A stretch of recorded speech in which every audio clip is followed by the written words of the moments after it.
ఎత్తైనది మన ప్రభు యేసుని కృపా సన్నిధి.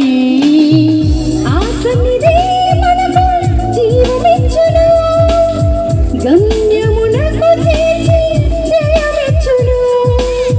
ఆ సన్నిధే మనకు జీవమిచ్చును, గమ్యమునకు చేర్చి జయమిచ్చును.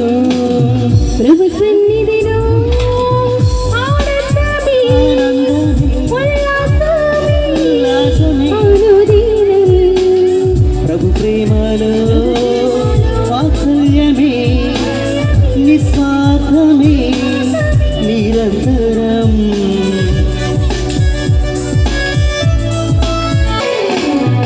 దుఃఖించు వారికి ఉల్లాస వస్త్రములు ధరింపజేయు ప్రభు సన్నిధి.